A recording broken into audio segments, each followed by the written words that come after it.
ರಾಜ್ಯ ರಾಜಕಾರಣದಲ್ಲಿ ಮತ್ತೆ ಅಹಿಂದ ಪರ್ವ ಶುರುವಾಗುತ್ತಾ ಅನ್ನುವಂಥ ಪ್ರಶ್ನೆ. ಮಾಜಿ ಮುಖ್ಯಮಂತ್ರಿ ಸಿದ್ದರಾಮಯ್ಯ ರಾಜಕೀಯ ಜೀವನದ ನಿವೃತ್ತಿಯ ಬಗ್ಗೆ ಮಾತನಾಡಿದ್ರು ಕೂಡ ಅಹಿಂದ ಯಾತ್ರೆಯ ಯೋಚನೆಯನ್ನ ಮಾಡ್ತಾ ಇದ್ದಾರೆ. ಮತ್ತೊಮ್ಮೆ ಅಹಿಂದ ವರ್ಗವನ್ನು ಸಂಘಟಿಸುವ ನಿಟ್ಟಿನಲ್ಲಿ ಸಿದ್ದರಾಮಯ್ಯ ಸಕ್ರಿಯರಾಗ್ತಾರಾ?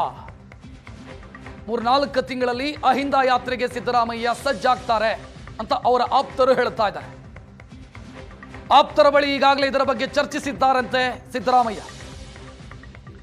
ಮತ್ತೊಮ್ಮೆ ರಾಜ್ಯ ಸುತ್ತಿ ಅಹಿಂದ ಸಂಘಟನೆಗೆ ಸಿದ್ದರಾಮಯ್ಯ ಅವರು ಮುಂದಾಗ್ತಾ ಇದ್ದಾರೆ. ರಾಜಕೀಯ ನಿವೃತ್ತಿಯ ಬಗ್ಗೆ ಅವರು ಘೋಷಣೆಯನ್ನ ಮಾಡಿದರು. ಅಂದ್ರೆ ಎಲೆಕ್ಷನ್ಗೆ ಕಂಟೆಸ್ಟ್ ಮಾಡಲ್ಲ ಅಂತ, ಬಟ್ ರಾಜಕೀಯವಾಗಿ ಸಕ್ರಿಯವಾಗಿರ್ತಾರೆ ಅನ್ನುವಂಥ ಮುನ್ಸೂಚನೆ ಸ್ಪಷ್ಟವಾಗಿತ್ತು. ಈಗ ಅವರು ಅಹಿಂದ ಯಾತ್ರೆಯನ್ನ ಮಾಡುವಂತ ಮುನ್ಸೂಚನೆ ಕಾಣ್ತಾ ಇದೆ. ತಮ್ಮ ಆಪ್ತರ ಬಳಿ ಅದರ ಬಗ್ಗೆ ಹೇಳ್ಕೊಂಡಿದ್ದಾರೆ. ಹೆಚ್ಚಿನ ಡೀಟೇಲ್ ನೀಡೋದಕ್ಕೆ ನಮ್ಮ ಪ್ರತಿನಿಧಿ ಮಾರುತೇಶ್ ನೇರ ಸಂಪರ್ಕದಲ್ಲಿ. ಮಾರುತೇಶ್, ಹಂಗಿದ್ರೆ ಸುಮ್ಮನೆ ಕೂರೋರಲ್ಲ ಸಿದ್ದರಾಮಯ್ಯ.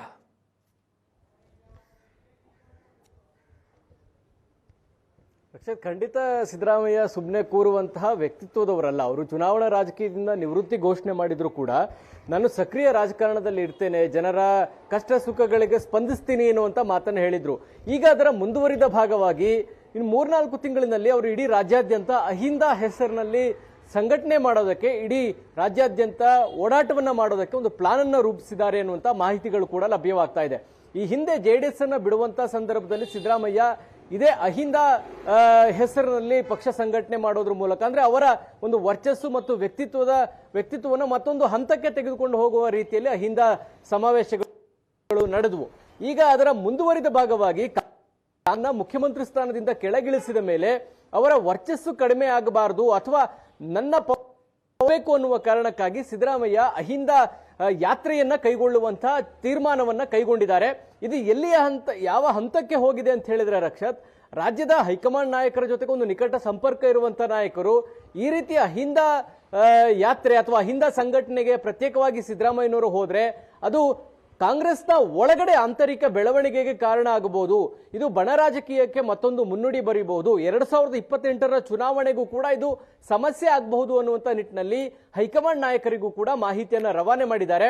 ಇದರ ಜೊತೆಗೆ ಒಂದು ಸಲಹೆಯನ್ನು ಕೂಡ ಸಿದ್ದರಾಮಯ್ಯನವರ ಅಹಿಂದ ಯಾತ್ರೆಯನ್ನ ಮಾಡದಂತೆ ತಡೆಯಬೇಕು ಅನ್ನುವಂಥ ನಿಟ್ಟಿನಲ್ಲಿಯೂ ಕೂಡ ಸಲಹೆಯನ್ನ ಕೊಟ್ಟಿದ್ದಾರೆ. ಯಾಕಂದ್ರೆ ಈ ಹಿಂದೆ ಅಹಿಂದ ಸಂಘಟನೆಯನ್ನ ಮಾಡಿದಂತ ಸಂದರ್ಭದಲ್ಲಿ ಸಿದ್ದರಾಮಯ್ಯ ಒಂದು ಪರ್ಯಾಯ ಶಕ್ತಿಯಾಗಿ ಎಮರ್ಜ್ ಆಗಿದ್ರು. ಈಗ ಮತ್ತೊಮ್ಮೆ ಸಿದ್ದರಾಮಯ್ಯನವರು ಅಹಿಂದ ಯಾತ್ರೆಯನ್ನ ಕೈಗೊಂಡ್ರೆ ಮತ್ತೊಂದು ಪರ್ಯಾಯ ಶಕ್ತಿ ಕಾಂಗ್ರೆಸ್ನ ಒಳಗೆ ಸೃಷ್ಟಿಯಾಗುತ್ತೆ ಅನ್ನುವಂತ ಆತಂಕ ಕೂಡ ಈಗ ಕಾಂಗ್ರೆಸ್ ನಾಯಕರಲ್ಲಿ ಕಾಡ್ತಾ ಇದೆ. ಆ ಕಾರಣಕ್ಕಾಗಿ ಹೈಕಮಾಂಡ್ ನಾಯಕರಿಗೂ ಕೂಡ ಮನವರಿಕೆ ಈ ಅಹಿಂದ ಯಾತ್ರೆ ನಡೆಯದ ರೀತಿ ನೋಡ್ಕೊಳ್ಳಿ ಅಂತ. ಅದಕ್ಕೆ ಒಂದು ಎಕ್ಸಾಂಪಲ್ ಸೆಪ್ಟೆಂಬರ್ 6ನೇ ತಾರೀಕು ಹಿಂದುಳಿದ ಜಾತಿಗಳ ಒಕ್ಕೂಟದಿಂದ ಒಂದು ಸಮಾವೇಶವನ್ನು ಕೂಡ ಆಯೋಜನೆ ಮಾಡಲಾಗಿದೆ. ಆ ಸಮಾವೇಶಕ್ಕೆ ಮಾಜಿ ಮುಖ್ಯಮಂತ್ರಿ ಸಿದ್ದರಾಮಯ್ಯನವರು ಕೂಡ ಚೀಫ್ ಗೆಸ್ಟ್ ಆಗಿ ಹೋಗ್ತಿದ್ದಾರೆ. ಹೀಗಾಗಿ ಇದು ಒಂದು ಎಕ್ಸಾಂಪಲ್ ರೀತಿ ಕಾಣಿಸ್ತಾ ಇದೆ. ಅಲ್ಲಿ ಜಾತಿ ಗಣತಿ ಅನ್ನುವಂತ ಕೂಗು ಕೂಡ ಶುರುವಾಗುತ್ತೆ. ಮುಂದೆ ಅಹಿಂದ ವಿಚಾರಗಳ ಬಗ್ಗೆಯೂ ಕೂಡ ಅದಕ್ಕೂ ಕೂಡ ಒಂದು ವೇದಿಕೆ ಆಗ್ತಾ ಇದೆ. ಹೀಗಾಗಿ ಸಿದ್ದರಾಮಯ್ಯನವರ ಈ ಅಹಿಂದ ಯಾತ್ರೆ ಕಾಂಗ್ರೆಸ್ನ ಒಳಗೆ ಒಂದು ತಲ್ಲಣವನ್ನು ಸೃಷ್ಟಿ ಮಾಡಿರೋದು ಕೂಡ ಸತ್ಯ. ರಕ್ಷತ್, ಥ್ಯಾಂಕ್ ಯು ಮಾರುತೇಶ್ ಮಾಹಿತಿಗೆ.